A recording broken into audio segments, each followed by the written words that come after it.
Saya sih sangat berharap ya, kalau saja kemarin ya Mbak Ninis ya, MK mengikuti jalan pikiran 3 hakim itu, orang nggak akan bermain-main dengan prosedur. Betul. Di pemilu yang akan datang, kita akan melihat orang tertib prosedur. Kemarin itu kan kritik terhadap DKPP adalah, khususnya untuk KPU ya, ketika sudah diberi peringatan keras, bahkan peringatan keras terakhir, tapi kok berkali-kali gitu loh. Padahal kalau yang namanya terakhir itu ya udah disisit gitu ya, udah final. Tapi ada peringatan keras terakhir pertama, peringatan keras terakhir kedua gitu ya. Jadi kan publik bertanya bagaimana penyelenggara pemilu kita bisa berjalan dengan demokratis kalau penyelenggara pemilunya saja sudah melakukan pelanggaran etik berkali-kali. Ketika MK mengadili pemilu, mengadili proses ya, rangkaian peristiwa ini bisa dilihat.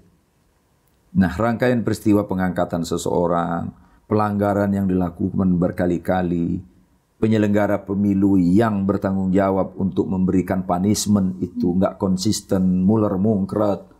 Peringatan terakhir, masuk peringatan pertama lagi. Ada yang nggak beres ini. Dengan MK memberikan rekomendasi ke KPU dan Bawaslu ini kan menunjukkan ya memang kerjanya belum maksimal. Kalau Bang Parman sendiri melihat landmark decision yang berkaitan dengan TSM itu bagaimana Bang? Itu terobosan penting Mahkamah Konstitusi di dalam memperbaiki, upaya memperbaiki sistem pemilu. Pemilu itu ada sengketa hasil dan sengketa non hasil. Kalau MK hanya berbicara tentang sengketa hasil, itulah yang disorot oleh publik. Ini mahkamah kalkulator.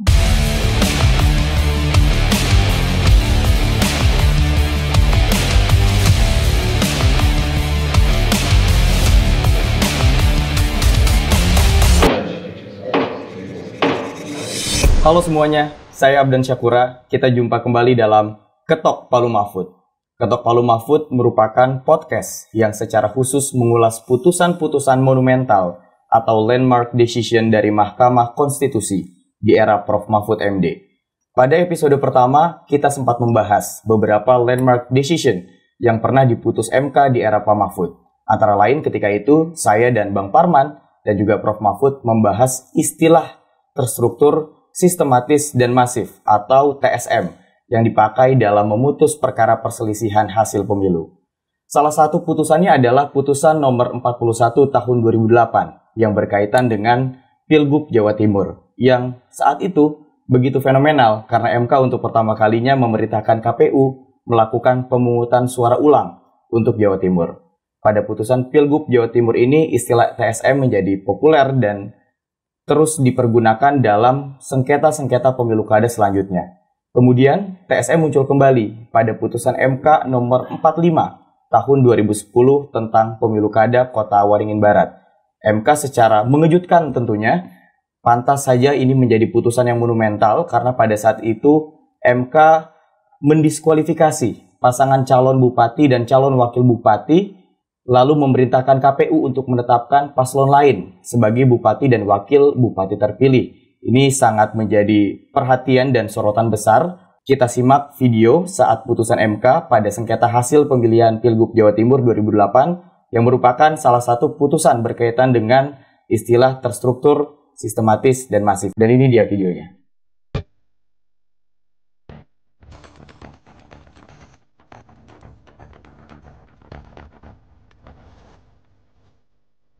Mahkamah Konstitusi membacakan putusan atas permohonan pasangan calon gubernur Jawa Timur, Hovifah Indar Parawansa Mujiono, terkait sengketa pilkada pada Selasa 2 Desember 2008. Mahkamah Konstitusi memerintahkan dilakukannya pemungutan suara ulang di Kabupaten Sampang dan Bangkalan dalam sengketa pilkada Jatim paling lambat 60 hari setelah pembacaan keputusan. 1. Pemungutan suara ulang pemilihan umum kepala daerah dan wakil kepala daerah Provinsi Jawa Timur putaran 2 di Kabupaten Bangkalan dan Kabupaten Sampang dalam waktu paling lambat 60 hari sejak putusan ini diucapkan.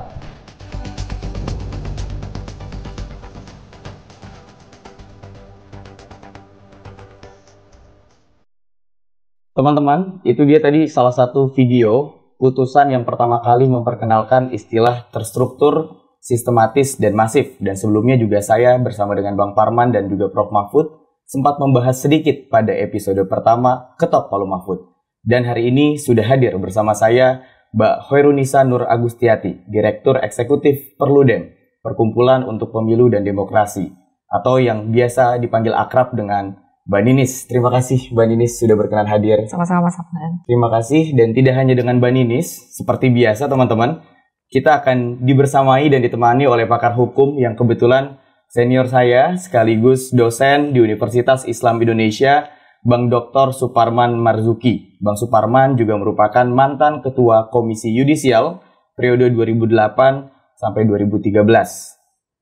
Terima kasih Bang Parman sudah hadir. Terima kasih sama-sama. Dan Bang Parman juga punya pengalaman tidak hanya menjadi Ketua Komisi Yudisial, tapi juga pernah menjabat sebagai Ketua KPU Daerah Istimewa Yogyakarta ya Bang ya? Iya, betul. Jadi kedua tamu kita di Ketok Palu Mahfud cukup ekspertis untuk membahas bagaimana proses pemilu kada hari ini. Bahkan hari-hari ini kan menjadi sesuatu hal yang menarik gitu untuk membahas pemilihan umum kepala daerah. Hari ini kita sedang dihadapkan dengan situasi yang sama. Artinya besok nih akan ada pemilihan umum kepala daerah. Kira-kira Mbak Ninis memandang itu sebagai apa Mbak Ninis? Artinya apakah ini sebuah titik terang bagi kehidupan dan landscape demokrasi kita ke depan atau bagaimana Mbak Ninis? Ya Mas, kalau saya ngelihatnya dari kerangka keadilan pemilu ya, atau electoral justice. Jadi sebetulnya konsep keadilan pemilu itu kan adalah upaya untuk mengembalikan hak-hak elektoral yang tercederai. Hak elektoral siapa? Hak elektoralnya warga negara. Warga negara ini bisa pemilih, bisa juga warga negara yang berupa peserta pemilu atau pilkada. Jadi memang perlu ada sebuah mekanisme atau upaya prosedur untuk mengembalikan hak-hak elektoral yang sudah tercederai itu. Nah, dalam kerangka penegakan hukum pemilu kita itu terbagi dalam beberapa kategori gitu ya. Jadi misalnya ada bicara soal pelanggaran, ada bicara soal sengketa. Pelanggaran ada administrasi, pidana, etik gitu ya. Lalu ada sengketa hasil dan non hasil. Nah, bicara soal TSM tadi, ini masuk ke dalam kelompok penyelesaian sengketa hasil tadi. Okay. Nah, sengketa kan dibagi dua, ada yang hasil dan non hasil. Jadi kalau bicara soal sengketa hasil memang yang hanya berkaitan dengan hasil pemilu saja. Jadi yang betul-betul berdampak pada perolehan hasil pemilu atau pilkada. Nah, kalau bicara contoh-contohnya gitu ya, misalnya kalau yang biasanya dalam ngikutin persidangan Mahkamah Konstitusi, misalnya ada yang mengatakan oh terjadi politik uang. Mungkin betul terjadi politik uang, tapi misalnya kalau hanya terjadinya di satu TPS tentu tidak berdampak pada hasilnya. Karena misalnya di daerah itu terdiri dari ratusan atau ribuan TPS. Nah makanya ketika sebuah pelanggaran itu terjadi dilakukan secara secara luas lah ya. Apalagi kalau misalnya juga melibatkan infrastruktur misalnya seperti birokrat gitu ya, menggunakan fasilitas negara, tentu potensi terjadinya pelanggaran yang luas, yang masif bisa terjadi. Nah, Mahkamah Konstitusi kemudian saya melihat gitu ya untuk mengupayakan mengembalikan hak-hak warga negara yang tercederai tadi, ya itu memang harus diupayakan gitu ya. Pembuktiannya, menggali keterangan-keterangan pihak yang terkait gitu. Jadi TSM ini ya bisa dikatakan sebagai sebuah sebuah upaya untuk mengembalikan hak elektoral yang tercederai tadi. Oke, menarik. Tadi Mbak Nini sempat membahas teman-teman berkaitan dengan electoral justice ya. Artinya kan yang disengketakan di Mahkamah Konstitusi adalah sebenarnya hasil pemilihan umum kepala daerah. Tetapi yang menarik dari putusan Pak Mahfud, Bang Parman, itu kan tidak hanya bicara hasil pemilu yang sifatnya teknis matematis, tapi juga menyentuh pada aspek prosedural dan proses bagaimana pemilu itu terjadi sehingga muncullah kemudian putusan ini telah terjadi pelanggaran pemilu berat, terstruktur, sistematis dan masif gitu. Kalau Bang Parman sendiri melihat video tadi Bang, atau bahkan landmark decision yang berkaitan dengan TSM itu bagaimana Bang? Itu terobosan penting Mahkamah Konstitusi di dalam upaya memperbaiki sistem pemilu. Tadi sudah disebutkan Mbak Indonesia, pemilu itu ada sengketa hasil dan sengketa non hasil. Kalau MK hanya berbicara tentang sengketa hasil, itulah yang disorot oleh publik. Ini mahkamah kalkulator. Oke. Selalu teknis. Selalu teknis. Ya, sebesar MK nggak pada tempatnya memutus sesuatu yang sangat teknikal semacam itu ya. MK itu penjaga konstitusi, penafsir konstitusi, menjaga hak-hak konstitusional masyarakat, hak-hak konstitusional pemilih yang tadi Mbak ini sudah sebutkan. Kalau suatu pemilu itu cedera prosedur, maka hasilnya pun pasti cedera. Nah, MK masuk ke bagian yang paling mendasar, yaitu prosedur. Nah, prosedur yang salah ini harus diluruskan. Ya kan? Oleh karena itu ketika MK memerintahkan pemilihan di Jawa Timur di satu tempat pemilu ulang, di tempat yang lain penghitungan ulang, dua-duanya karena ada kecacatan prosedur. Di satu tempat yang prosedurnya tidak terlalu berat, MK memerintahkan penghitungan. Tetapi di tempat lain, di TPS lain yang prosedurnya demikian gawat atau cederanya sangat berat, dia perintahkan melakukan pemungutan suara ulang. Apa yang diinginkan oleh Mahkamah Konstitusi adalah ingin menegakkan prosedur demokrasi. Elemen penting dari prosedur demokrasi itu adalah prosedur pemilu. Jadi kalau pemilunya dibiarkan cacat prosedur, nah ini yang terjadi di kita kan. Beberapa kali pemilu itu MK tidak memasuki aspek prosedur. Dia terlibat hanya pada aspek penghitungan-penghitungan. Sangat disayangkan. Nah, jadi putusan yang diambil MK periode Pak Mahfud itu, yang diawali putusannya pada pemilu Jawa Timur, itu lompatan besar peran Mahkamah Konstitusi di era Pak Mahfud. Saya sih membayangkan ya, kalau itu menjadi landmark ya, menjadi monumental. Monumental itu kan monumen artinya. Monumen itu perlu untuk diingat dan diziarahi. Itu monumen. Karena ada satu peristiwa besar di sana. Sayang sekali peristiwa besar ini itu tidak menjadi pedoman bagi Mahkamah Konstitusi untuk mengambil peran sestrategis ini pada pemilu-pemilu selanjutnya. Itu. Oke, kalau kita membahas TSM ya, Mbak Ninis, Bang Parman, istilah terstruktur sistematis dan masif ini kan sebenarnya kalau tidak salah bagian dari adopsi dari hukum pidana ya kalau tidak salah yang berkaitan dengan kejahatan kemanusiaan atau bahkan pelanggaran HAM berat. Nah, kalau dari Mbak Ninis sendiri gitu memandang adanya TSM, sebenarnya konsepnya itu seperti apa sih? Unsurnya itu apa saja gitu? Dan kenapa kemudian MK menjadikan TSM sebagai bagian dari salah satu dasar bahwa terjadi pelanggaran berat terhadap pelaksanaan pemilu yang tidak hanya bicara soal hasil, tapi juga bagaimana proses pemilu itu terjadi? Iya, penyelenggaraan pemilu itu kan tidak hanya saat hari hanya saja.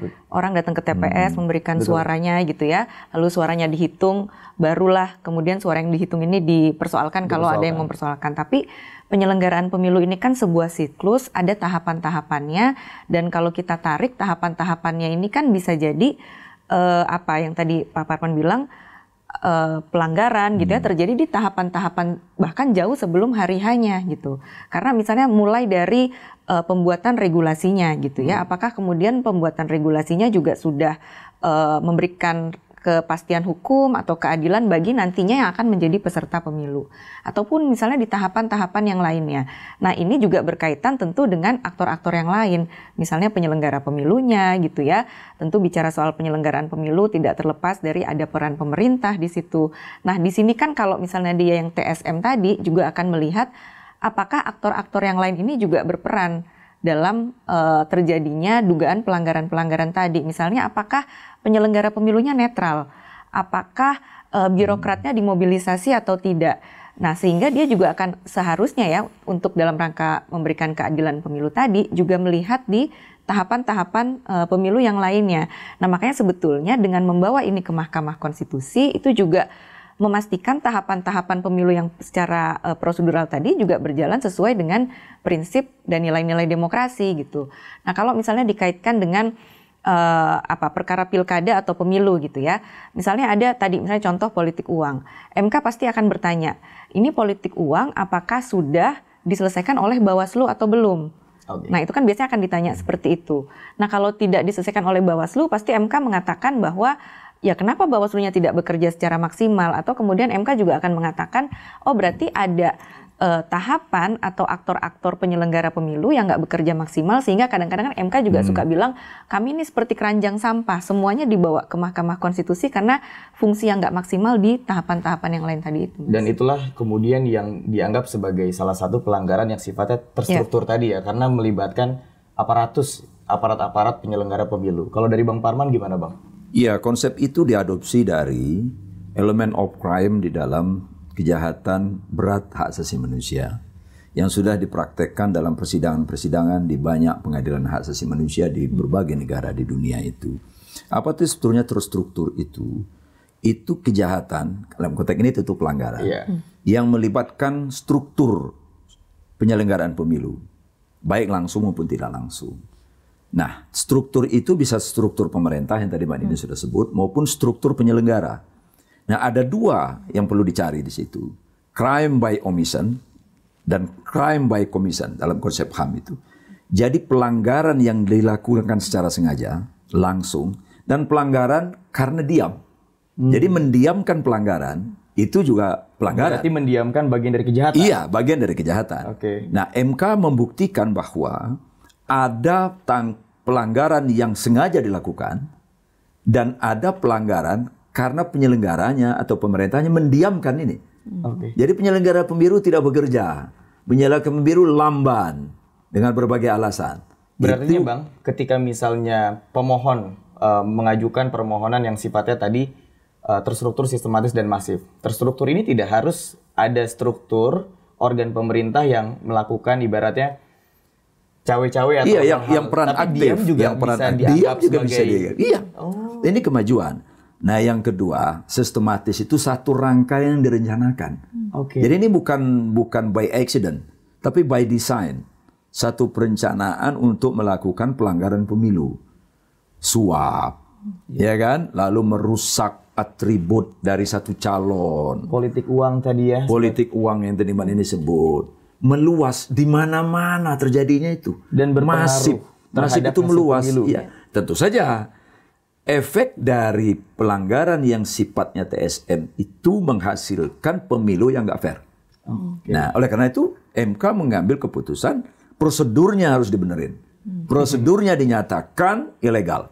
Karena itu harus dilakukan langkah-langkah pemilu ulang atau di tempat lain yang mungkin akan dibicarakan adalah membatalkan dengan tindakan MK yang di luar dugaan penyelenggara pemilu, di luar dugaan peserta pemilu karena TSM itu. Ini kan menarik ya Mbak Ninis, ada TSM. Apakah ini sebuah lompatan besar yang disampaikan oleh Bang Parman tadi? Artinya calon-calon yang berkontestasi itu mempunyai harapan ketika misalnya ada cawe-cawe, ada kemudian pelanggaran-pelanggaran yang dilakukan secara terstruktur, dia masih punya harapan tuh bahwa oke, misalnya kita dicurangin nih dalam prosesnya, tetapi kita punya harapan untuk membuktikan secara terang bahwa kita masih bisa nih untuk memenangkan ini melalui jalur konstitusi tadi. Iya, adanya Mahkamah Konstitusi gitu ya, saya rasa merupakan bagian dari upaya menjaga keadilan elektoral tadi, electoral justice. Nah, memang kemudian kan salah satu tantangannya adalah tadi ya, walaupun kemudian ada ada upaya gitu ya, ada prosedur yang kemudian bisa mengembalikan hak elektoral orang, hak konstitusional orang, tapi memang di satu sisi yang lain berperkara di Mahkamah Konstitusi ini kan apalagi terkait dengan perselisihan hasil pemilu pilkada dibatasi oleh waktu. Dibatasi oleh waktu yang sangat singkat gitu. Betul. Ya, speedy trial lah ya. Speedy trial. Jadi cepat sekali. Jadi ketika ingin menggali adanya sebuah pelanggaran yang begitu besar misalnya skalanya nasional gitu ya, waktunya terbatas. Kalau Pilpres kan 14 hari ya. Saksi atau misalnya ahli, keterangan-keterangan itu hanya didengarkan dalam 1 hari, tentu sulit untuk bisa membuktikan hal yang besar tadi. Nah, tapi kalau saya menyimak yang baru-baru ini terjadi gitu ya, PHPU Pilpres kemarin, itu kan ada 3 hakim yang memiliki 3 pendapat yang berbeda, yang sebetulnya mengatakan bahwa ya memang ini terbatas waktu, tapi bukti-bukti yang dihadirkan di persidangan itu setidaknya sudah memberikan sedikit keyakinan oleh para hakim tadi bahwa memang telah terjadi yang disebutkan tadi Mas, misalnya cawe-cawe gitu ya, pelanggaran yang kemudian 3 hakim ini menurut pendapat 3 hakim ini ya seharusnya dilakukan pemungutan suara ulang atau penghitungan suara ulang, apalagi ketika penyelenggaraan pemilu ini melibatkan melibatkan sebuah aktivitas atau tindakan yang menggunakan anggaran negara atau misalnya kalau pilkada anggaran daerah. Misalnya kemarin dipersoalkan soal bansos gitu ya, itu kan soal anggaran negara. Ya kalau ada anggaran negara ya harusnya atensinya harus jadi lebih double gitu loh, harus lebih memberikan perhatian yang lebih terhadap yang didalilkan oleh para pemohon gitu. Jadi walaupun tadi ya terbatas waktu, tapi ruang itu sebetulnya terbuka. Nah, sehingga disinilah saya rasa penting peran hakimnya itu sendiri gitu ya, sosok hakimnya itu sendiri supaya tidak ya tadi ya Pak Parwan mengatakan belakangan kan MK kental sekali tuh istilah mahkamah kalkulator itu karena hanya melihat dari angka-angka saja. Hanya melihat dari aspek teknis matematis tadi ya, hanya bicara hasil tapi tidak menyentuh pada aspek proses dan prosedur. Nah, Mbak Ninis, Bang Parman, dari putusan MK-nya Pak Mahfud kemarin, kita kan dari tahun 2008 ya, pertama kali istilah terstruktur sistematis itu diperkenalkan dan hingga hari ini itu sudah diadopsi saya kira dalam Undang-Undang Pemilu. Mungkin setelah ini saya mau menunjukkan nih ke Bang Parman dan juga Mbak Ninis salah satu video yang menggambarkan soal terstruktur, sistematis, dan masif yang sudah diadopsi dalam Undang-Undang Pemilu itu sendiri. Sidang dinyatakan selesai dan ditutup. Setelah putusan Mahkamah Konstitusi pada 2008, TSM masuk diatur dalam Peraturan Undang-Undang Pemilu. Pelanggaran atau kecurangan pemilu bisa masuk kategori TSM, terstruktur, sistematis, dan masif jika dilakukan dengan melibatkan aparat pemerintah dan penyelenggara pemilu. Pelanggaran kategori TSM dalam Pilpres harus terjadi di 50% seluruh provinsi. Aturan tentang pelanggaran TSM diatur dalam Undang-Undang Nomor 7 Tahun 2017 dan Peraturan Bawaslu Nomor 8 Tahun 2018. Itu dia tadi Mbak Ninis, Bang Parman, kurang lebih bagaimana proses adopsi dari putusan MK kemudian diturunkan ke Undang-Undang Pemilu dan juga Peraturan Bawaslu ya.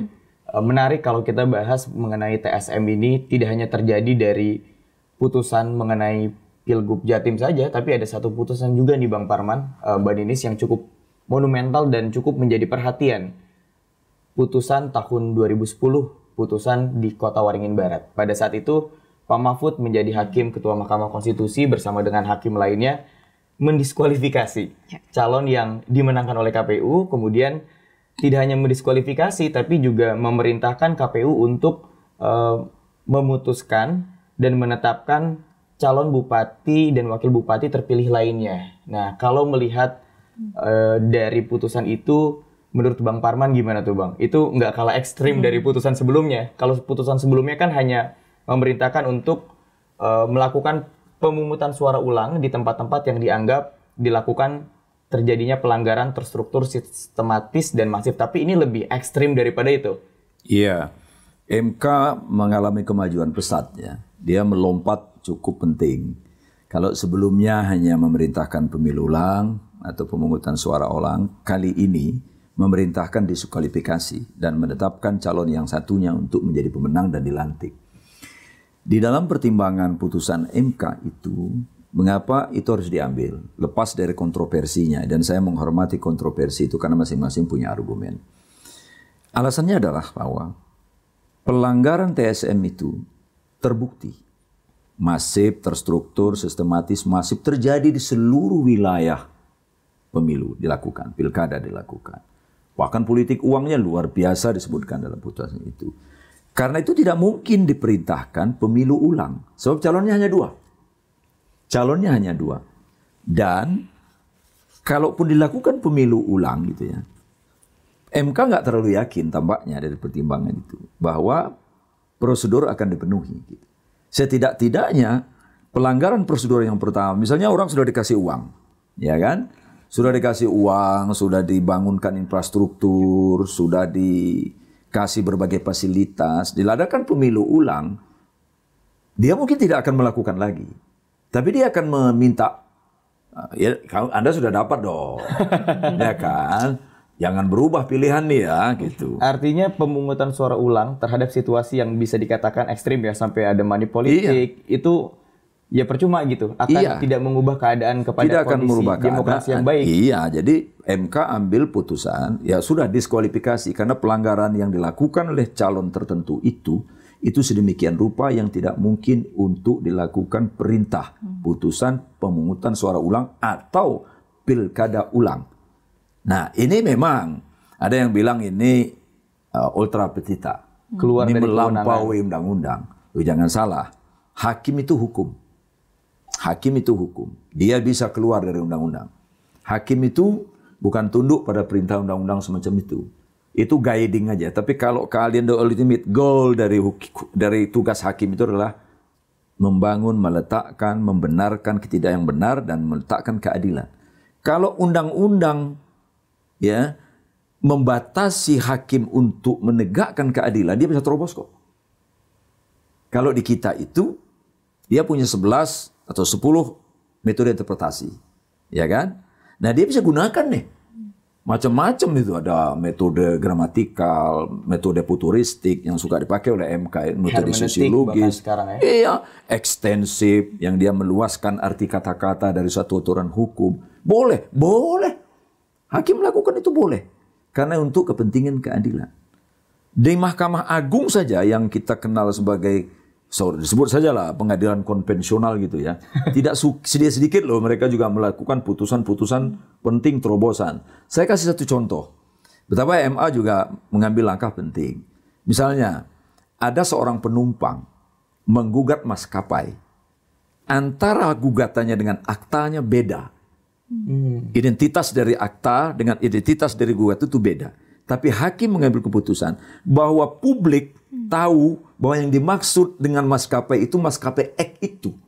Dia putus kok bahwa maskapai harus membayar ganti rugi kepada orang yang kehilangan bagasi. Artinya apa? Dia keluar dari yang satu yang bersifat normatif itu. Karena menurut ya ini salah objek. Betul. Mungkin kalau misalnya hakim memandang secara konvensional dan normatif, bisa jadi obskur atau error in persona. Iya, dan dia demi keadilan ya, dia abaikan itu sesuatu yang, jadi dia pakai common sense, pemahaman umum bahwa maskapai yang dia maksud itu ya itu, gitu loh. Jadi semua orang tahu lah mengarah ke situ. Iya. Ada gugatan lagi, ada putusan MA lagi yang baik ya. Kita merefer juga lah ya. Misalnya begini, pelaku tindak pidana korupsi yang tidak membayar uang pengganti itu dianggap perbuatan melawan hukum oleh putusan MA. Dan jaksa bisa menggugat pelaku tindak pidana korupsi yang telah dipidana ini dengan gugatan perbuatan melawan hukum. Itu putusan Mahkamah Agung. Jadi kalau kita menggunakan kacamata kuda, ya kita akan katakan putusan MK ini melampaui kewenangan, putusan MK ini ultra petita dan lain-lain.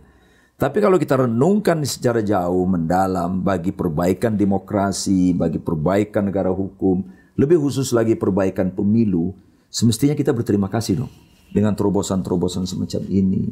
Saya sih sangat berharap ya, kalau saja kemarin ya Mbak Ninis ya, MK mengikuti jalan pikiran 3 hakim itu, orang nggak akan bermain-main dengan prosedur. Betul. Di pemilu yang akan datang, kita akan melihat orang tertib prosedur. Karena dia membayangkan, ini kalau kita langgar prosedur, kita bisa didis loh. Bisa pemilu ulang loh oleh MK, sudah ada presidennya nih. Nah tetapi ternyata MK nggak berani. Saya sih menilainya MK nggak berani tuh. Bukan nggak punya pikiran, tapi nggak berani mengambil putusan itu. Beda dengan generasi-generasi MK sebelumnya yang punya paradigma agak berbeda di dalam melihat perkara yang masuk ke meja mereka itu. Kalau bahas soal paradigma hakim nih menarik Bang Parman. Kayaknya setiap hakim punya kemandirian dan cara pandang sendiri untuk memutus perkara. Saya juga bakal nanya nih nanti sama Bang Parman. Tapi sebelumnya saya mau nanya dulu sama Mbak Ninis. Mbak Ninis, kalau tadi ngelihat video bagaimana proses putusan MK zamannya Pak Mahfud ya, diadopsi di Undang-Undang Pemilu, kemudian peraturan-peraturan turunan lainnya, baik di KPU ataupun Bawaslu, ini kan sebenarnya harusnya memperkuat daripada proses pemilu kada yang lebih antisipatif lah. Artinya jangan sampai ada tindakan TSM-TSM lainnya. Makanya dibuatlah rambu-rambu itu dari hasil putusan MK menjadi undang-undang. Nah kalau Mbak Ninis melihat perkembangan sampai hari ini kan harusnya kita memandang, wah jauh lebih kuat nih. Artinya harusnya kalau kata Bang Parman, jangan main-main lah sama aturan itu. Jangan main-main, kalau salah aja, kalau melanggar prosedur aja bisa jadi didiskualifikasi. Seperti putusan Kota Waringin Barat. Nah Mbak Ninis melihat perkembangan itu gimana Mbak? Apakah proses pemilu kita ini semakin baik atau justru malah semakin buruk nih. Ini karena ahlinya pemilu dan demokrasi nih. Iya, saya melihat memang ada penurunan kualitas dari pemilu kita gitu ya. Karena misalnya begini, ya memang sudah ada aturan turunan-turunannya di KPU, di Bawaslu gitu. Tapi kalau kita baca dari putusan Mahkamah Konstitusi yang terakhir saja, misalnya PHPU Pilpres, justru MK itu memberikan rekomendasi kepada penyelenggara pemilu. Di satu sisi MK bilang memang dalil-dalilnya para pemohon ini nggak terbukti nih. Apakah ditolak semua kan? Secara MK bilang tidak memiliki tidak terpenuhi ininya. Nah, tapi di sisi lain MK kemudian memberikan rekomendasi baik itu ke KPU dan Bawaslu-nya. Misalnya Bawaslu-nya bilang, MK bilang Bawaslu harusnya punya SOP yang jelas dong. Bawaslu harusnya bisa lebih progresif dong. Harusnya bisa jangan istilahnya ya jangan sekedar textbook lah. Karena dengan adanya laporan-laporan dugaan pelanggaran ini, misalnya soal kampanye yang melibatkan pejabat negara gitu, atau misalnya kampanye yang dilakukan sebelum masa kampanye gitu ya, yang orang bilang ini bukan kampanye, sosialisasi. Karena itu dilaporkan ke Bawaslu, Bawaslunya bilang kami nggak bisa ngapa-ngapain karena belum masuk masa kampanye. Nah, justru dengan MK memberikan rekomendasi ke KPU dan Bawaslu ini kan menunjukkan ya memang kerjanya belum maksimal gitu ya.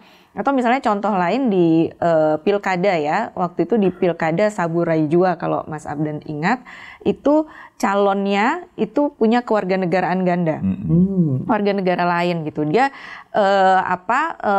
sudah dilaporkan gitu ya, sudah dilaporkan ke pengawas pemilu, tapi pokoknya lolos aja ini orang sampai hari hanya dia pun menang gitu ya.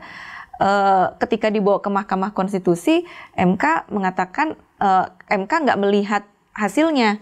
Dari sisi memang dia menang, tapi dari sisi prosedur ya kan salah prosedurnya, kan nggak boleh warga negara asing menjadi peserta pilkada, akhirnya juga didiskualifikasi gitu. Jadi putusan-putusan Mahkamah Konstitusi itu juga ada yang dalam tanda petik ya menilai cara kerjanya penyelenggara pemilu itu sendiri gitu loh. Jadi sebetulnya kan ini juga harusnya terrefleksi ya. Jadi jangan misalnya merasa percaya diri gitu ya, Pak Parman mengatakan, oh kan nggak diterima nih permohonannya oleh MK, bukan berarti kemudian pemilunya baik-baik saja, tapi ketika MK terus kemudian memberikan rekomendasi, mengatakan masih ada yang bolong-bolong di sana-sini, kan artinya itu refleksi juga bagi penyelenggara pemilu kita gitu. Oke, ngomong-ngomong soal refleksi nih Bang Parman, ini menarik ya, kalau ngomongin TSM ini selalu happening, selalu monumental gitu dalam setiap PHPU. Saya ingat betul, apalagi PHPU itu digelorakan sangat luar biasa pada saat sengketa Pilpres, pada saat 2014 kalau nggak salah. Pertama kali oleh Pak Magdir dan juga pasangan Prabowo Hatta. Itu luar biasa, itu jadi makin happening lagi tuh istilah-istilah TSM. Kemudian kita sudah 3 kali ya pelaksanaan Pilpres dan sengketa Pilpres dengan TSM ini, tapi tidak pernah tuh ada hakim MK atau bahkan pilkada-pilkada lainnya juga yang bisa memutuskan bahwa telah terjadi pelanggaran berat, terstruktur, sistematis, dan masif. Sampai hari ini, mungkin saya nggak tahu nanti Mbak Ninis kalau punya catatan lain bisa diungkapkan. Cuman kalau ngomongin soal paradigma hakim dan cara pandang hakim dalam menilai suatu perkara, ini kayaknya menarik Bang.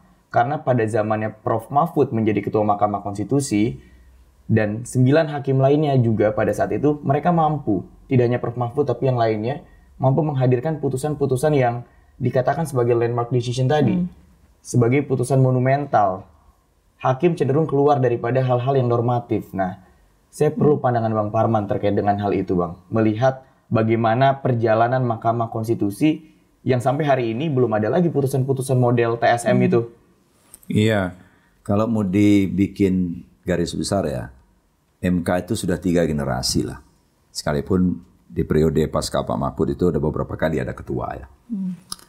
Di zaman Pak Jimli, orang banyak menyebut itu periode di mana MK sangat kental dengan pendekatan-pendekatan ketatanegaraan yang normatif. Ya, kental sekali. Kalau kita baca pertimbangan hukum hakim dalam putusan-putusan MK periode pertama itu, kaya dengan pendekatan-pendekatan itu. Orang mengkualifikasi zaman Pak Jimli adalah procedural justice gitu. Procedural justice. Ya. Tapi ketika periode Pak Mahfud agak berbeda. Periode Pak Mahfud itu mereka sendiri menjuluki MK zaman beliau itu adalah substantive justice. Substantive justice. Substantive justice. Pertanyaannya adalah Apa yang berbeda? Dalam pengamatan saya selama menjadi bagian dari pengadilan selama 5 tahun, ya, peran ketua, baik ketua Mahkamah Agung, ketua PT, ketua pengadilan negeri, itu besar sekali. Nah, kalau ketua MK, paradigma berpikir ketua itu akan mempengaruhi atmosfer berpikir para hakim. Dan Pak Mahfud itu seorang profesor tata negara yang memiliki paradigma berpikir dengan perspektif yang kaya. Beliau baca ilmu politik, baca juga mengerti ilmu ekonomi, psikologi.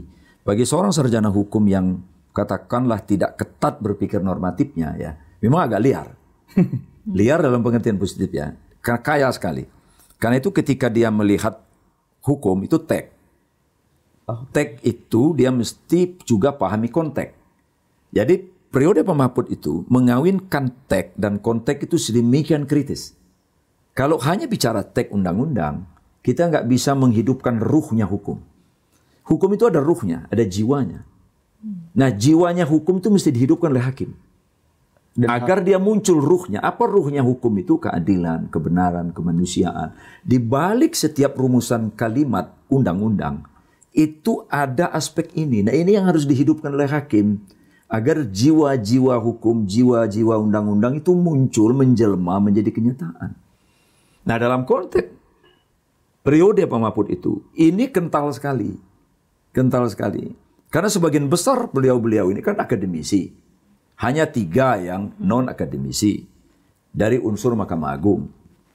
Tetapi 6-nya itu adalah orang-orang yang terbiasa berpikir di luar kerangka berpikir normatif itu. Banyak perspektif di situ. Nah, dilalah ketuanya Prof. Mahfud, yang saya kenal betul, berpikirnya itu memang kerangkanya sangat luas. Jadi melihat problem itu tidak hanya didiagnosis dari teks. Teks itu cara salah satu, tapi kemudian konteksnya dilihat. Konteksnya dilihat. Nah, di Mahkamah Agung itu ada hakim yang melihat konteks ini. Karena itu ketika kita terkaget-kaget seorang koruptor di tingkat pengadilan negeri dikuatkan oleh PT kena 4 tahun, jatuh ke Mahkamah Agung menjadi 8 tahun. Itu di periodenya Pak Artijo misalnya. Itu kenapa? Karena mereka melihatnya konteksnya. Dia pejabat, dia wakil rakyat, dia sudah disumpah, dan seterusnya. Itu menjadi bagian yang memberatkan bagi seorang pelaku tindak pidana korupsi. Kalau teks, ya sama saja mau korupsi dilakukan oleh camat, dilakukan oleh orang biasa, karena teks. Tapi kalau dia lihat konteksnya, tentu berbeda. Nah, MK membaca konteks ini. Paradigma berpikir teks, konteks, itu terus menjadi cara berpikir. Nah, sayangnya MK ini tidak konsisten. Sehingga karakternya nggak terbaca. Saya sekarang nggak bisa membayangkan karakter MK itu kayak apa. Karena karakter itu adalah suatu kebiasaan yang dilakukan berulang-ulang dalam waktu yang lama. Nah, gunanya jurisprudensi itu untuk membangun karakter. Karakter putusan. MK sayang sekali nggak membangun ini. Sebenarnya periode Pak Jimli ke periode Pak Mahfud, karakter itu mulai terbangun. Sekalipun periode Pak Jimli itu lebih cenderung kepada pendekatan-pendekatan legal yang kuat. Nggak salah ini. Ada basis argumennya, ada basis doktrinnya. Bahwa mereka tangat dengan Austin, tangat dengan Kelsen, itu benar saja. Tapi kemudian ketika periode Pak Mahfud, dia mengalami perkembangan pemikiran. Tapi relatif masih konsisten nih. Masih konsisten. Pasca Pak Mahfud lah mulai ada belang belonteng nih. Ya. Belum lagi kasusnya banyak. Betul. Ya kan? Inilah itulah yang nggak masuk akal dilakukan. Dan setelah itu juga ada hakim MK dan ketua bahkan yang juga ditangkap ya Pak. Ya itulah, nah, itu akhirnya membuat MK ini menjadi biasa lagi. Sebagai mahkamah biasa saja. Bukan mahkamah yang begitu agung. Ya, kita berharap dulu ada alternatif di luar tetangganya MK. Kan ada juga tetangga MK itu yang di Merdeka Utara ya Pak ya. Yang orang sudah tahu lah itu Majelis Mahkamah Agung ya, Mahkamah Agung. Orang ingin melihat ada perspektif. Udah mulai itu melihat. Udah mulai melihat, oh ini ada Mahkamah Konstitusi. Agak berbeda nih gitu. Yang transparan proses pengadilannya. Apa-apa di-upload. itu juga memberikan implikasi positif pada Mahkamah Agung. Sekalipun perjalanan Mahkamah Agung tidak semonumental, heroik Mahkamah Konstitusi di masa lalu. Ya, begitulah kira-kira ya. Jadi pengaruh seorang ketua itu besar sekali di dalam mempengaruhi atmosfer berpikir para hakim gitu. Apalagi kalau yang menjadi ketua itu orang yang memang punya kapasitas intelektual di atas rata-rata, basis moralnya, integritinya kuat, itu paket.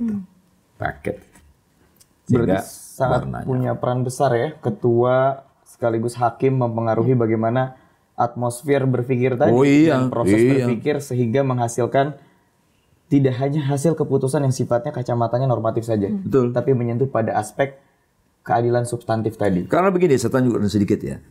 Di dalam rapat musyawarah hakim, pasti seorang ketua itu akan bicara banyak. Oke. Nah, di dalam Mahkamah Agung Amerika Serikat itu ada satu hakim yang sangat legend, disebut sebagai hakim agung legendaris, John Marshall. Jadi kalau kita pergi ke Supreme Court Amerika itu, depan begitu sebelum kita masuk, itu ada patung. Itu patungnya John Marshall, hakim agung warna kulit hitam. Dia itu sebelum sidang dia bicara, terus memberikan pandangannya pada hakim-hakim lain tentang bagaimana perkara ini harus dilihat, bagaimana perkara ini mesti dipandang, itu dinilai gitu. Baru hakim itu silakan berpikir sendiri-sendiri. Itu penting banget. Gitu. You bayangin kalau ketua MK-nya atau ketua MA-nya kamu punya perspektif normatif aja, monggo bapak-bapak semua, ini perkaranya silahkan dibaca. Monggo, terima kasih. Gak ada perspektif yang dia bisa bangun.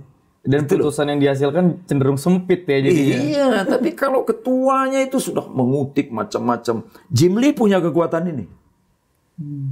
Jim Lee itu punya kekuatan itu. Sekalipun Pak Jim Lee tidak terlalu keluar dari kerangka normatifnya sebagai seorang hakim gitu ya. Artinya dia disiplin banget deh dengan ketatanegaraan yang positifistik gitu. Artinya Bang berarti setelah Prof Jim Lee, Prof Mahfud, yang lainnya agak nggak punya. Terus terang aja, kita jujur aja deh ya. Kita mesti fair lah ya. Sayang, makanya milih ketua MK itu harus benar-benar dipikirkan. Jangan sembarangan, ya. Jangan sembarangan.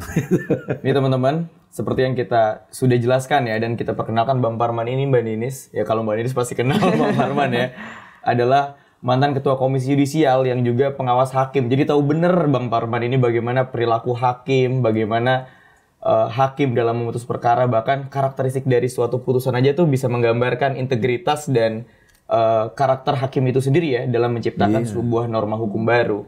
Mbak Ninis, perjalanan panjang Undang-Undang Pemilu dan Bawaslu sudah dihadirkan dari suatu putusan yang sifatnya progresif, ada istilah terstruktur, sistematis, dan masif, pertama kali dikenalkan oleh Prof Mahfud sendiri. Dan ini kan sudah berlangsung lama Mbak Ninis, dari tahun 2008, 2010, sampai hari ini 2024, saya kira putusan-putusan PHPU itu menjadi catatan penting juga bagi Perludem ya, melihat bagaimana konteks tadi, sebuah proses demokrasi itu berjalan secara baik. Nah, kalau Mbak Ninis melihat kondisi hari ini kayaknya agak susah gitu untuk membuktikan unsur TSM ini. Jadi yang awalnya ada putusan ini menjadi sebuah harapan besar karena melihat oke, kalaupun saya dicawe-cawekan, tapi saya punya MK nih sebagai penolong. Tapi kan hari ini sulit orang untuk membuktikan unsur TSM itu dapat terpenuhi. Mbak Ninis melihat dan memandang itu seperti apa? Iya, saya sepakat bahwa pemilu ini bukan cuma dilihatnya jangan hari hanya saja. Jadi kalau ada pelanggaran jangan yang hanya hari hanya saja, tapi juga harus jauh sebelum itu di tahapan-tahapan pemilu yang lainnya, termasuk juga kalau mau ditarik lebih jauh ya, kalau saya merujuk ke PHPU Pilpres kemarin kan sampai mendalilkan bagaimana mekanisme seleksi penunjukan KPU dan Bawaslu-nya. Apakah itu juga dilakukan sesuai dengan prinsip pemilu dan demokrasi gitu. Karena penyelenggara pemilu ini kan ya ujung tombaknya gitu. Memastikan penyelenggara pemilu yang independen ini akan memastikan juga jalannya penyelenggaraan pemilu juga akan baik gitu sesuai dengan prinsip dan nilai demokrasi. Jadi saya rasa TSM itu juga harus melihat jauh ke sana gitu ya, apalagi tadi kalau misalnya disampaikan soal cawe-cawe, tidak bisa hanya sekedar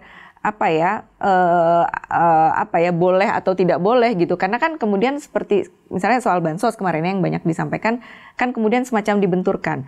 Oh, kalau mengkritik bansos artinya nggak setuju dong masyarakat dapat bantuan. Padahal itu haknya. Kan sebenarnya bukan itu gitu ya. Tentu ini hak masyarakat harus disalurkan gitu ya. Tapi persoalannya adalah kok kenapa dikeluarkan saat pemilu dipolitisasi, terus seolah-olah ini ada klaim ini bantuan dari personal tertentu gitu loh. Salah satu paslon. Iya, ini bukan karena kewajiban negara melakukan itu. Nah, makanya kan MK kemudian mengatakan ya ketika ini sudah melibatkan anggaran negara, programnya pemerintah, program negara, perhatiannya harus jadi double gitu loh. Nggak bisa sekedar ya bansos boleh kok gitu, tapi ya harus lebih detail lagi melihatnya, misalnya ya soal anggarannya, soal siapa saja yang terlibat gitu ya, kenapa kemudian ada pesan-pesan bersayap. Nah itu kan yang juga harus cara pandangnya mahkamah harusnya bisa ke sana gitu, supaya tadi apalagi ketika misalnya ada peserta pemilu yang misalnya dia incumbent atau petahana, atau mungkin bukan petahana tapi punya akses lebih dekat dengan petahana, kan kemudian menjadikan jalannya penyelenggaraan pemilu jadi nggak fair dibandingkan dengan calon-calon yang di luar dari lingkaran petahana tadi, karena mereka nggak punya akses terhadap infrastruktur yang besar tadi. Nah, Mbak Ninis, kalau ngelihat kondisi hari ini kan nampaknya gimana ya? Mungkin bisa dibilang pesimis kali ya Bang ya, ketika MK sebagai pintu terakhir dalam memutus perkara penyelesaian sengketa pemilu, kan kita berharap MK bisa memberikan keadilan substantif dan menerobos hal-hal sifatnya yang normatif, dan MK bisa melihat bagaimana kacamata proses yang tidak hanya bicara soal prosedur dan juga hal-hal yang sifatnya tertera pada aturan, tapi juga melihat gimana sih keadaan proses pemilu kada itu terjadi. Mbak Ninis, memangnya sampai saat ini sejauh apa juga sih Mbak Ninis organ-organ pendukung lainnya, termasuk organ-organ penyelenggara pemilu dalam mendorong proses demokrasi kita tuh menjadi lebih baik gitu kan? Kalau lihat penyelenggara pemilu kan nggak cuma KPU ya Bang, tapi ada di KPP yang kemudian memperhatikan etika, ada juga Bawaslu tadi yang juga punya kewenangan dalam menilai apakah ini ada pelanggaran TSM atau tidak. Nah, kaitannya dengan organ-organ lain itu seperti apa? Ya tentu penyelenggara pemilu perannya sangat signifikan ya. Tadi penyelenggara pemilu misalnya KPU memastikan semua tahapan ini berjalan sesuai prosedur gitu ya, prinsip dan nilai demokrasi. Ini akan bisa tercapai kalau KPU-nya juga independen, juga tidak tidak terpengaruh oleh sana sini gitu ya, sehingga jalannya pun juga sesuai dengan nilai demokrasi.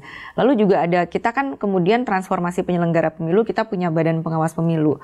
Bawaslu ini mengalami transformasi sejak reformasi, katakanlah menjadi lembaga yang punya otoritas sangat besar. Dia bukan hanya mengawasi pemilu, tapi juga bisa melakukan adjudikasi, menyelesaikan pelanggaran-pelanggaran kan administrasi itu ada di Bawaslu.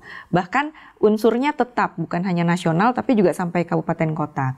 Nah, tapi kemudian sangat disayangkan ketika Bawaslu itu tadi textbook sekali gitu ya. Misalnya di beberapa daerah, misalnya kemarin sudah dilaporkan ke Bawaslu ada video politik uang gitu ya, membagikan amplop.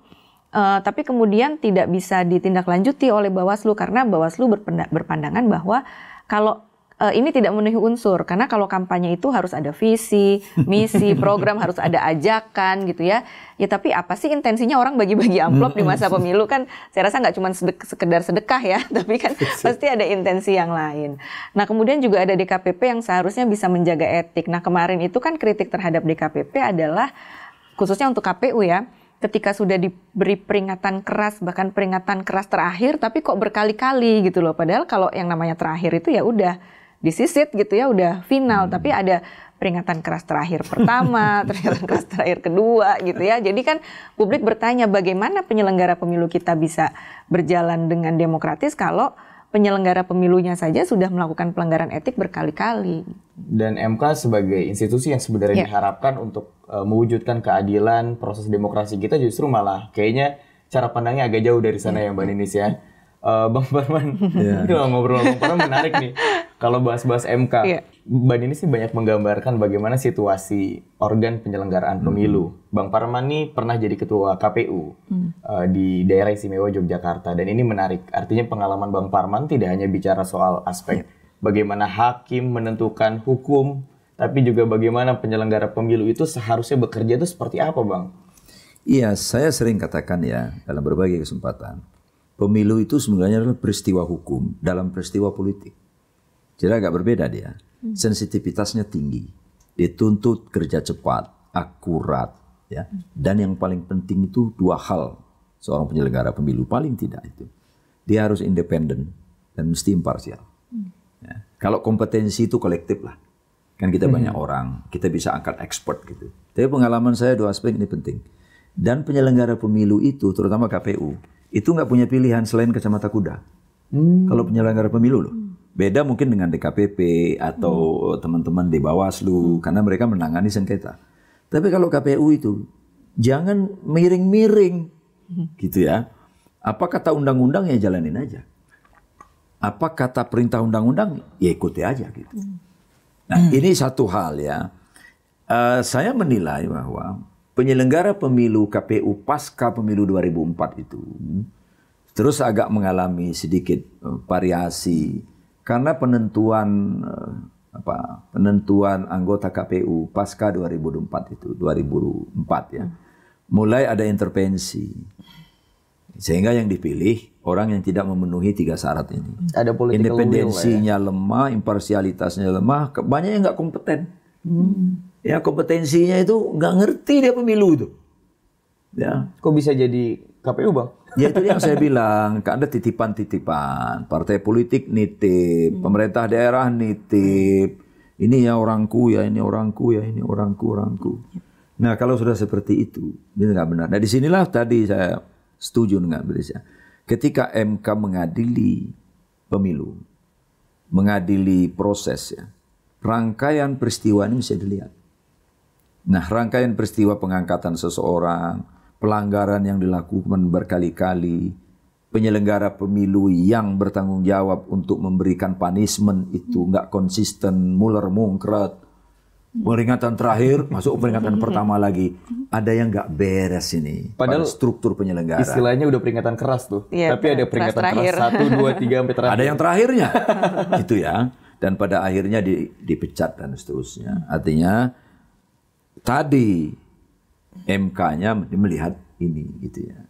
Dan harapan kita sebetulnya MK kemarin itu dia membangun peradaban pemilu yang baru ya.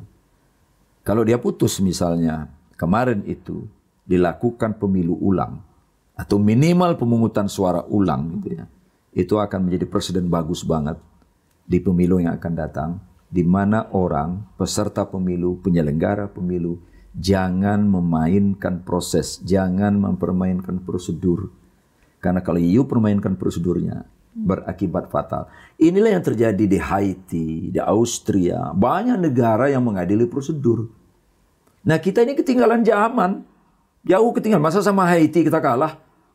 Ya Mbak Elisa, masa sama Austria? Oke lah, Austria memang lebih maju. Tapi dengan Haiti, dengan negara Afrika sana, mereka udah lompat jauh tuh MK-nya. Mengadili prosedur kok. Dan memutuskan pemilu dibatalkan dan pemilu ulang dilakukan. Kita mungkin memang anggaran itu sudah disiapkan kan. Ketika pemilu diketok, itu sudah diperkirakan 2 putaran. Gitu loh. Jadi kalau alasan budget, itu nggak masuk akal. Budget itu sudah disiapin untuk 2 putaran. Tapi itu kembalilah ya. Kita ya tadi tampaknya memang masih butuhkan waktu lagi untuk membangun institusi yang punya karakter yang bisa diharapkan gitu. Sekalipun saya mesti tutup sedikit nih. Bukan berarti kita nggak menghargai Mahkamah Konstitusi. Putusan terakhir itu berharga lah ya Indonesia. Putusan terakhir loh. Putusan 60 dan 70 ya. Iya itu berharga ya. Kalau nggak ada putusan itu mungkin kekacauan demokrasi, kekacauan negara hukum itu yang penting bisa cucu bisa jadi gubernur. Bayangin tuh ya, cucu bisa jadi bupati minimal. Untuk sementara karena dia belum cukup umur, maka di perwalian gubernur, perwalian bupati. Bisa begitu, udah gila gimana? Menarik ya. Kalau bicara soal organ struktur penyelenggara pemilu, kalau tadi dibilang Bang Parman, Mbak Ninis sempat jinggung. Itu bisa jadi orangnya nggak berkualitas tapi dipilih karena ada kepentingan politik. Nah mungkin bisa jadi hal-hal baik yang sudah ditinggalkan oleh Prof. Mahfud pada saat memutuskan putusan monumental atau landmark decision berkaitan dengan TSM tadi, kan sebenarnya sudah diikhtiarkan, diatribusikan kepada undang-undang, bahkan peraturan-peraturan turunannya. Tetapi kok nampaknya sulit untuk dibuktikan. Apakah itu bagian dari politik hukum juga, Bang? Kenapa struktur daripada hal normatif berkaitan dengan TSM itu kok kayaknya susah banget gitu, Bang, untuk dibuktikan. Padahal jelas, nampak.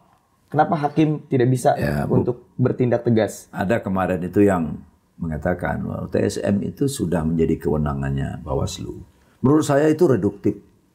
Saya sejak awal mengatakan, kenapa pelanggaran prosedur itu, TSM itu, kok menjadi kewenangan Bawaslu? Bawaslu nggak mampu untuk menangani perkara macam itu. Itu tetap harusnya menjadi kewenangan MK. Mestinya masuk undang-undang itu menjadi kewenangan Mahkamah Konstitusi. Bukan pelanggaran administratif itu tuh. Kalau kita kategorikan sebagai pelanggaran administrasi, ya, lalu diserahkan kepada Bawaslu, Bawaslu nggak akan mampu. Orangnya sedikit, waktunya terbatas, ya, mau mengcover seluruh Indonesia itu nonsen. Itu harusnya tetap menjadi kewenangan Mahkamah Konstitusi. Jadi kalau akan ada amandemen, ya, pasal itu dicabut itu dari Bawaslu, serahkan menjadi kewenangan Mahkamah Konstitusi. Beda, karena itu akan berimplikasi pada, misalnya, you bisa bayangin, apa mungkin Bawaslu memerintahkan lakukan pemungutan suara ulang atau pemilu ulang? Kayaknya agak sulit ya Mbak Ninis ya. Nggak terbayangkan itu. Lembaga kekuasaan kehakiman sebesar MK aja belum tentu mau gitu. Ya jadi, karena ini menyangkut perkara besar, harusnya itu menjadi kewenangan mahkamah, bukan kewenangan lembaga selevel Bawaslu. Bawaslu itu pengawas sajalah, badan pengawas pemilu, udah mengawasi agar nggak terjadi pelanggaran. Karena itu peran dia lebih pada prevensi, mengedepankan preventif. Pengawasan itu kan preventif. Kalau sifatnya non preventif, represif, memberikan sanksi, sebagian menjadi kewenangan KPU. Sebagian besar menjadi kewenangan Mahkamah Konstitusi terkait dengan pelanggaran-pelanggaran yang disebut TSM itu. Terlalu gede itu TSM itu diserahkan kepada Bawaslu. Itu loh. Jadi kalau besok ada amandemen dan sehat pikiran kita, serahkan itu Mahkamah Konstitusi. Mudah-mudahan podcast Ketok Palu Mahfud ini juga didengar oleh DPR-DPR yang baru dilantik kemarin nih Bang. Jadi biar, wah ini kita ada... Kalau dengar doang nggak ada, nggak ada gunanya. Ya, makanya teman-teman harus terus disebar luaskan nih informasi-informasi baik yang lahir dari Ketok Palu Mahfud. Bang Parman, Mbak Ninis nih terakhir buat Mbak Ninis mungkin ya. Sebagai pengamat pemilu dan demokrasi melihat catatan panjang, pastikan ada sesuatu hal yang baik, ada sesuatu hal yang kurang baik, bahkan ada sesuatu hal yang tidak baik, itu perlu tetap kita perbaiki. Melihat putusan Mahkamah Konstitusi yang monumental, yang menjadi landmark decision era kepemimpinan Pak Mahfud, dan memberikan pengaruh tentunya dampak bagi proses demokrasi kita, bagaimana pandangan Mbak Ninis terkait dengan hal itu, dan apa pesan Mbak Ninis untuk hal-hal yang bisa mewujudkan demokrasi kita menjadi baik lagi gitu Mbak? Iya, saya melihat bahwa kalau dibilang kekurangan atau misalnya kemunduran dalam penyelenggaraan pemilu kita, demokrasi kita, memang salah satunya ada pada aktor-aktor politiknya memang ya. Jadi kalau dibilang tadi kan Mas Abdan mengatakan, oh ini sebenarnya sudah ada adopsi turunannya kok. Di aturan tuh sudah disebutkan yang pelanggaran seperti apa, yang terstruktur, masif, sistematis seperti apa. Tapi kemudian ketika aktornya memang ingin berperilaku curang, ya kemudian itu bisa saja terjadi gitu. Nah, oleh sebab itu sebuah prosedur keadilan pemilu tadi selain juga memberikan ruangnya gitu ya untuk orang bisa mengembalikan hak elektoralnya, juga perlu diisi oleh ya kan negarawan ya, salah satu syarat hakim Mahkamah Konstitusi kan negarawan. Secara sederhana kan negarawan itu adalah orang yang ya memang hanya untuk negara gitu loh hidupnya gitu ya, sudah selesai lah dengan urusan-urusan pribadinya, kepentingan negara jauh lebih besar, sehingga ketika ada perkara yang masuk ke mahkamah ya sudah bisa menilai dengan lebih jernih gitu ya, tidak sekedar melihat angka-angka saja, tidak sekedar melihat ini boleh ataupun tidak boleh, tapi juga melihat apa sih di balik itu gitu loh, yang kemudian bisa terjadi sebuah ada dugaan pelanggaran itu. Saya rasa kalau dari sisi aktornya saja sudah punya perspektif itu, setidaknya akan bisa lebih baik nih proses penyelenggaraan pemilu dan demokrasi kita. Kita kalau dari sisi aktornya sudah matang kan kita tinggal mengisi kekosongan-kekosongan hukumnya saja gitu ya. Dari sisi hukum tentu saya rasa banyak juga yang perlu harus di reform gitu ya, undang-undang pemilu pilkada kita. Tapi faktor aktor itu juga jadi sangat penting gitu Mas. Dan aktor itu kalau kata Bang Parman tadi yang menghidupkan ruh-ruh keadilan dari setiap putusan-putusan bahkan norma-norma yang sudah berlaku gitu. Menarik, terima kasih banyak Mbak Ninis, terima kasih Bang Parman. Sama-sama. Saya kira tadi kita membahas satu putusan yang memberikan dampak besar bagi kemajuan kehidupan demokrasi di negara kita, dan harapannya kita tidak hanya bicara soal hal-hal yang sifatnya kemarin pada saat Pak Mahfud memutuskan, tapi mudah-mudahan ini bisa merefleksikan dan juga bisa memberi sebuah peringatan sedikit paling tidak bahwa ternyata ada loh putusan-putusan Mahkamah Konstitusi yang luar biasa yang sampai menyentuh kepada keadilan substantif dan memberikan kemajuan bagi proses demokrasi di negara kita. Terima kasih sekali lagi Mbak Ninis, Bang Parman, teman-teman sekalian. Demikian diskusi kita kali ini. Kita akan bertemu kembali di Ketok Palu Mahfud episode-episode berikutnya yang tentunya akan membahas putusan-putusan monumental lain atau landmark decision yang pernah dibuat Mahkamah Konstitusi di era Pak Mahfud MD. Bagi teman-teman yang memiliki saran dan masukan, kira-kira kita akan membahas putusan seperti apa lagi yang menarik untuk dibahas dalam podcast Ketok Palu Mahfud, sampaikan saran dan masukannya di kolom komentar. Tetap berikan yang terbaik untuk kemajuan, keadilan, dan hukum Indonesia. Sampai jumpa.